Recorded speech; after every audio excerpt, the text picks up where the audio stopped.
हाँ तो बच्चों, आज हम अमीबा में पोषण के बारे में पढ़ेंगे। अमीबा एक कोश की जीव है। इसकी जो संपूर्ण क्रियाएं हैं वो एक कोशिका के अंदर ही संपन्न होती हैं। यहाँ पर चित्र में दिखाया गया है कि ये खाद्य कण, यहाँ पे खाद्य कण है। ये खाद्य कण अमीबा के द्वारा ग्रहण किया जाता है। अमीबा में भोजन ग्रहण करने की विधि को पिनोसाइटोसिस कहा जाता है। क्या कहते हैं? पिनोसाइटोसिस। अमीबा के बाह्य झिल्ली के संपर्क में जब कोई खाद्य कण आता है तो उसकी बाह्य जो झिल्ली है या अमीबा की जो संरचना है उसमें उंगली जैसे प्रवर्ध बाहर की ओर निकलना चालू होते हैं, जिन्हें हम स्यूडोपोडिया कहते हैं। ये यहाँ पर दिखाया गया है। उंगली जैसे प्रवर्ध निकलते हैं। ये उंगली जैसे प्रवर्ध खाद्य पदार्थ को चारों ओर से घेर लेते हैं और खाद्य कण को अंदर कर लेते हैं। खाद्य कण खाद्य रिक्तिका के रूप में कोशिका द्रव्य में पहुंच जाता है। कोशिका द्रव्य में विभिन्न प्रकार के पाचक रस होते हैं जो इस खाद्य कण को सरल पदार्थों में विघटित कर देते हैं या बदल देते हैं। जब सरल पदार्थों में खाद्य कण विघटित हो जाता है तो बचा हुआ पदार्थ कोशिका के विभिन्न भागों द्वारा अवशोषित कर लिया जाता है और शेष पदार्थ जो होता है, अपशिष्ट पदार्थ या बचा हुआ पदार्थ जो होता है वह बाहर निकाल दिया जाता है। ये यहाँ पर दिखाया गया है कि कैसे अमीबा खाद्य कण को घेर करके जो उंगली जैसे प्रवर्त है वो चारों ओर से जुड़ जाते हैं और जुड़ने के पश्चात वो खाद्य कण अंदर पहुँच जाता है और उसके बाद उस खाद्य कण को सरल पदार्थों में विघटित कर दिया जाता है। विघटन के पश्चात उस खाद्य कण से जो पोषक पदार्थ प्राप्त होते हैं उसको अवशोषित कर लिया जाता है और शेष पदार्थ बाहर अपशिष्ट पदार्थ के रूप में निष्कासित कर दिया जाता है।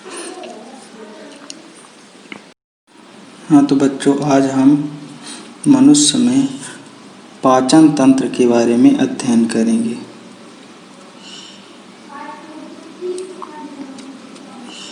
मनुष्य में जो पाचन तंत्र है वह पाचन अंग तथा पाचन क्रिया के अंतर्गत होता है।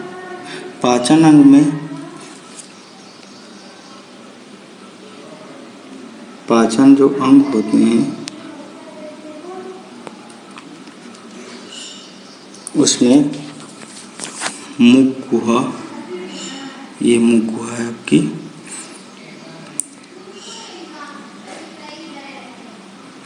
थोड़ा ब्रश को बड़ा कर लेते हैं। ये मुख गुहा, ग्रसनी, ग्रसिका, अमाशय, क्षुद्रांत तथा बड़ी आंत आते हैं। ये बड़ी आंत है, सामने है। जो पाचक ग्रंथियां हैं उनमें पाचक जो ग्रंथियां होती हैं उनमें एक सबसे पहली ग्रंथि पाई जाती है मुख के पास, जिसे लार ग्रंथि कहते हैं। उसके बाद आती है यकृत, ये यकृत है।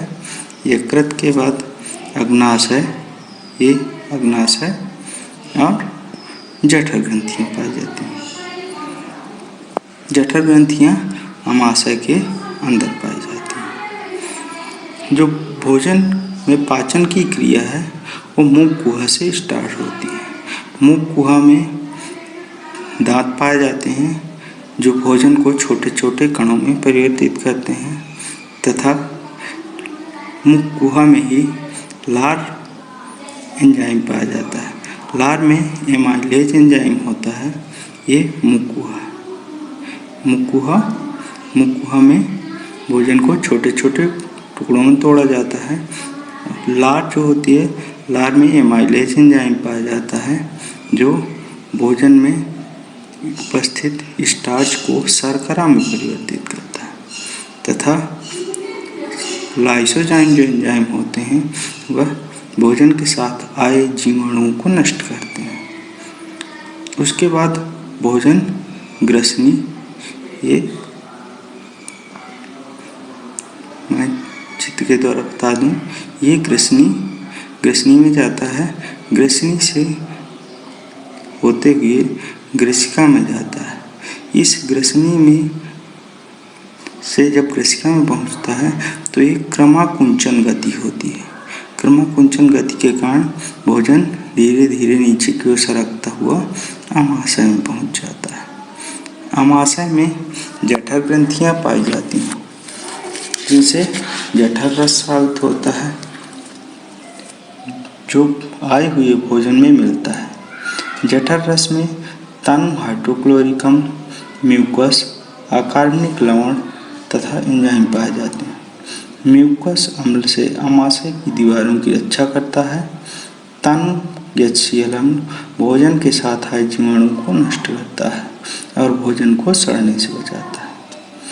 जठर रस में पेप्सिन एंजाइम प्रोटीन को पेप्टोन्स में अपघटित करता है।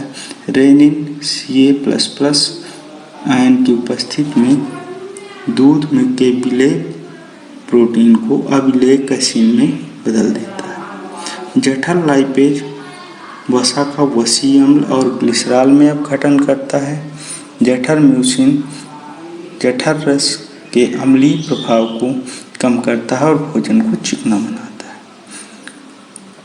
उसके बाद आमाशय में पाचन क्रिया के पश्चात भोजन छोटी आंत में जाता है। यहाँ से होता हुआ छोटी आंत में पहुँचता है। छोटी आंत में कोई पाचक रस नहीं बनता, किंतु यकृत है, ये यकृत और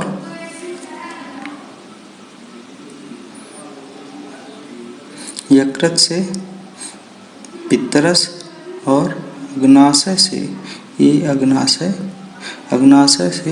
अग्नाशयी रस स्रावित होता है। जो पित्तरस होता है, यकृत से जो स्रावित होता है पित्तरस, वह क्षारीय प्रकृति का होता है और भोजन के अम्लीय प्रभाव को कम करता है तथा भोजन के साथ आए जीवाणुओं को नष्ट करता है। जो अग्नाशयी रस है वह शेष बचे हुए प्रोटीन को पेप्टोन्स में परिवर्तित करता है। अग्नाशय से जो अग्नाशयी रस स्रावित होता है वह प्रोटीन को पेप्टोन्स में बदलता है। लाइपेज एंजाइम वसीय अम्ल को ग्लिसरॉल में परिवर्तित करता है। उसके बाद भोजन का पाचन पूर्ण हो जाता है। पाचित भोजन का अवशोषण छोटी आंत की भित्ति में पाए जाने वाले रसांकुरों द्वारा होता है, जिन्हें हम विलेय कहते हैं। रसांकुर की बाहरी सतह पर एपिथेलियमी कोशिकाओं का पतला स्तर होता है जो भोज्य पदार्थ का रसांकुर द्वारा अवशोषण करता है। अवशोषण मुख्यतः यह कार्बोहाइड्रेट, जो छोटी आंत में अवशोषण होता है वो कार्बोहाइड्रेट, प्रोटीन, वसा और लवण, इसके साथ साथ जल का भी अवशोषण होता है। अवशोषण के पश्चात उन्हीं रसांकुरों द्वारा भोज्य पदार्थ को तरल रूप में कोशिकाओं तक ले जाया जाता है। कोशिकाओं में पहुंचने के पश्चात रक्त केशिकाओं से विसरण द्वारा अवशोषित पदार्थ जीव द्रव्य में जाकर मिल जाता है। जीव द्रव्य में जो तत्व पाए जाते हैं वे सभी तत्व अवशोषित पदार्थ में भी पाए जाते हैं और इस प्रकार वह जीव द्रव्य में मिल जाते हैं और इस क्रिया को स्वांगीकरण कहते हैं। यह शरीर के सभी हिस्सों में रक्त के माध्यम से भोज्य पदार्थ को पहुंचा करके की जाती है, पूरे शरीर में की जाती है। उसके पश्चात जो अपचित भोजन तथा अन्य पदार्थ होते हैं वह छोटी आंत से होते हुए यहाँ से बड़ी आंत में प्रवेश करते हैं। बड़ी आंत में भोजन से जल तथा अन्य जो आवश्यक पदार्थ होते हैं उनको अलग किया जाता है और यह गुदा द्वार तक पहुंचा दिया जाता है तथा गुदा द्वार द्वारा अपशिष्ट पदार्थ को बाहर निष्कासित कर दिया जाता है।